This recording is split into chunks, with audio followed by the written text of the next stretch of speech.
3, 8, 13, 18, 23 નું 50મું પદ શું છે? શ્રેણી શ્રેઢીનો ક્વેશ્ચન છે.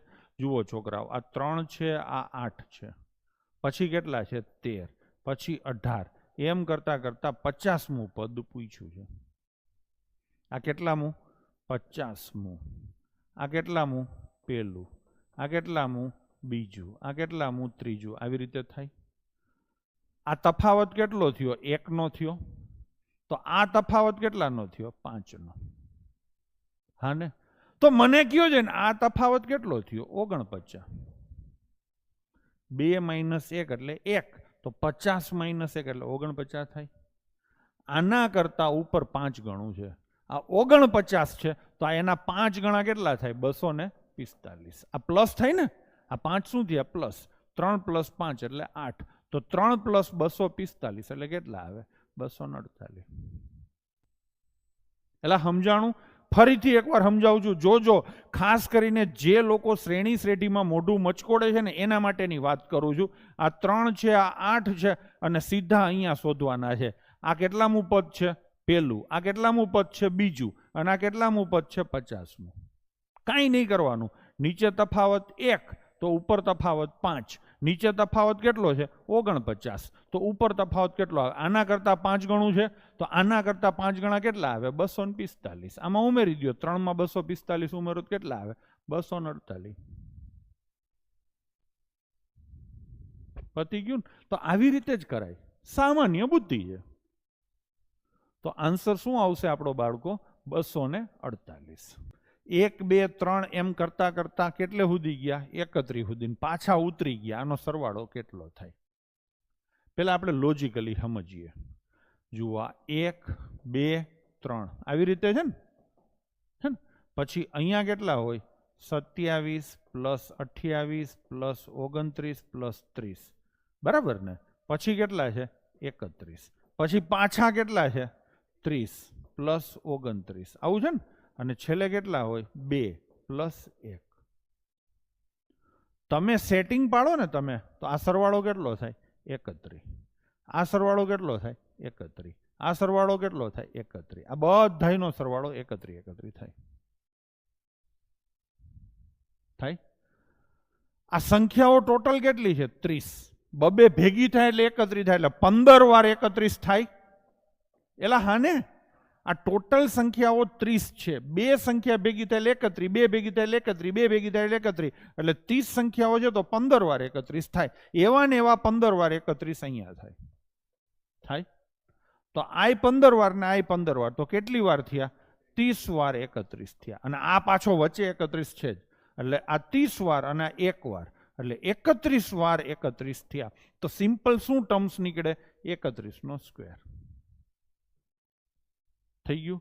આ મેં સમજાવ્યું તમને. હવે તમે યાદ રાખી લેશો, અથવા તો જઈ આવું જોશો ત્યારે યાદ આવશે કે ચડતા ક્રમમાં કોઈ એક સંખ્યા સુધી જઈ અને અહીંયાથી પાછા નીચે ઉતરવાનું હોય તો જે સંખ્યા સુધી જાઓ છો એનો સ્ક્વેર કરવાનો.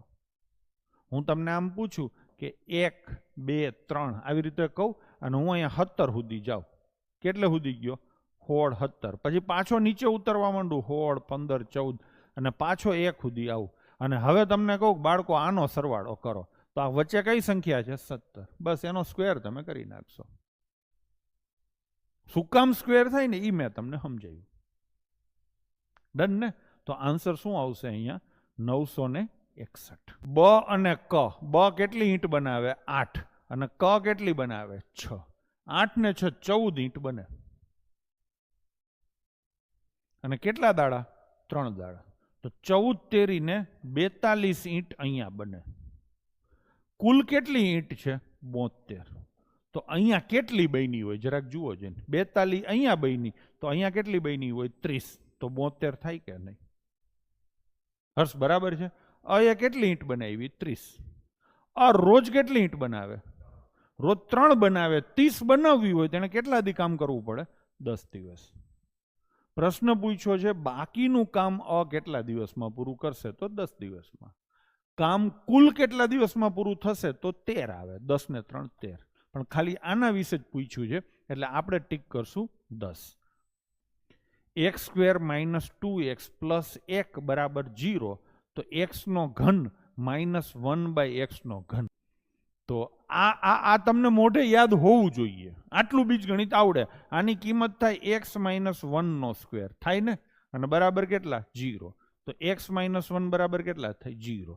તો x બરાબર કેટલા થાય? 1. થઈ ગયો કે નહીં? બસ હવે ઠપકારી દો. x નો ઘન એટલે 1 નો ઘન 1 -1 અને 1 નો ઘન 1. તો આની કિંમત 1 - 1 એટલે કેટલી થાય? 0. એટલે ગભરાવાનું નહીં આવા સમીકરણો જોઈને. તમારી પરીક્ષામાં બીજગણિતના કોઈ પ્રશ્નો પૂછાય તો એ પ્રમાણમાં હાવ સરળ હશે. આ લખી રાખજો તમે. ભૂમિતિનો પ્રશ્ન પૂછાય તો એ હાવ સરળ હશે. એટલે તમારે બધું ગણિત થઈ ગયું હોય અને આ બધા અણગમતા ચેપ્ટરો કરવા હોય ને તો કરાય. હું તો એવી સલાહ આપીશ, એનું બેઝિક બધાનું કરી લેવાય. ક્ષેત્રફળ ઘનફળ ચેપ્ટરો પણ કરજો, નોર્મલ લેવલનું કરજો. ડિટેલમાં ઊંડા ઉતરવાનું તો એકેય ચેપ્ટરમાં નથી. આમ તો એમાં અણગમતા ચેપ્ટરમાં તો ખાસ સાચવીને રહેજો. ઘનનો ક્વેશ્ચન છે, એરિયાનો વોલ્યુમનો ક્વેશ્ચન છે. 6 સેન્ટીમીટર ત્રિજ્યાવાળા સ્ટીલના ગોળામાંથી 1 સેન્ટીમીટર ત્રિજ્યાના કેટલા ગોળા બનાવી શકાય? વોલ્યુમનો ક્વેશ્ચન છે. વોલ્યુમમાં તમને ખબર છે બધું 3 વાર હોય, એટલે ઘન કરવાનો આવે. આ કેટલા સેન્ટીમીટરની ત્રિજ્યા છે? 6. તો 6 નો ઘન કેટલો થાય? 216. કન્સેપ્ટ ખબર હોય તો સીધું થઈ જાય. ક્લિયર છે? ચલો, તો થઈ ગયું ને. બાકી તમે આવી રીતે 4/3 પાઈ r ક્યુબ, આ ઓરિજિનલ છે, બરાબર છે. આની ત્રિજ્યા કેટલી લેશો? 6. એટલે 6 × 6 × 6 કરશો, છેદમાં 4/3 પાઈ r એટલે કેટલું લેશો? 1. 1 × 1 × 1. આવડી જાય બધું. તો આ કેટલા આવ્યા? 216. 3 ઘડિયાળ દર 1 કલાક, 2 કલાક અને 3 કલાક પછી વાગે એ રીતે ડિઝાઇન કરવામાં આવી છે. જો તે એક સાથે વાગે તો તે કેટલા કલાક પછી એક સાથે વાગે? લસા જ કાઢવાનો છે, જૂનો જાણીતો પ્રશ્ન છે. 1, 2 અને 3 નો લસા કેટલો થાય? 6. દર 6 કલાકે એક સાથે વાગશે. તો અહીંયા આન્સર આવશે આપણો ઓપ્શન બી, 6 કલાક. એક નિશ્ચિત રકમ 2 વર્ષમાં 7200 થાય છે, જેના પર વાર્ષિક 20% દરે ચક્રવૃદ્ધિ વ્યાજ દર હોય છે. મૂળ રકમ શોધો. આપણે એમ જ વિચારાય 100 રૂપિયા છે, 20% અને 20%. ચક્રવૃદ્ધિ વ્યાજનો હિસાબ કન્સિક્યુટિવ ટ્રાન્ઝેક્શન તમને આવડે છે. 20, 20 અને 4 કેટલા ટકા થાય? 44%. આ મારું મુદ્દલ છે, આ મારું ચક્રવૃદ્ધિ વ્યાજ કેટલું થાય બાળકો? 44. અને કુલ કેટલા થાય? 144 વ્યાજ મુદ્દલ. અને એના બરાબર આપ્યા છે રકમમાં કેટલા? 7200. તો આના બરાબર કેટલા? કરવાનું તો આટલું જ છે.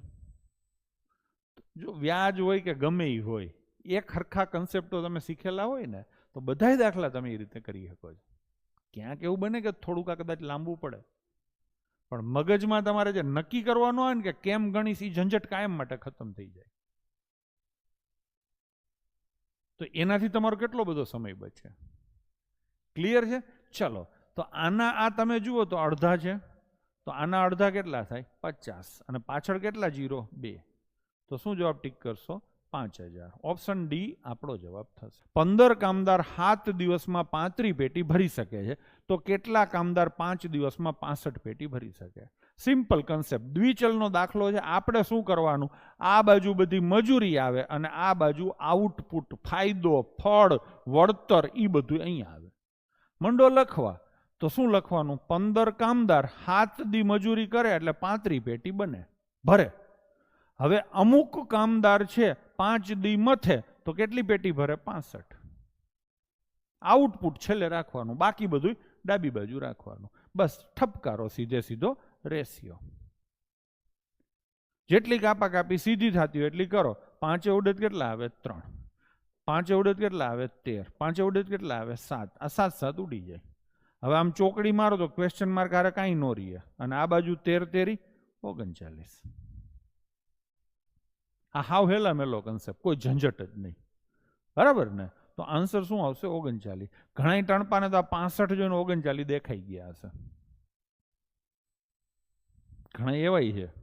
તો ઘણા એવાય હશે કે સાહેબ આ હાથ જોઈ તો હાથ જોઈને હાથ વાળો દેખાય છે જ ને, એટલે તો ખબર પડી. પછી સમજી લેવાનું, મન મનાવી લેવાનું કે હાથરો બિચારો ગુજરી જતો હશે. ગણતરીની પ્રક્રિયામાં સાતળો બિચારો ગુજરી જતો હશે, ગુજરી જ ગયો ને, જો હામે કપાઈ ગયો. ટાઈમ એન્ડ વર્કનો થોડોક પીડાદાયી પ્રશ્ન.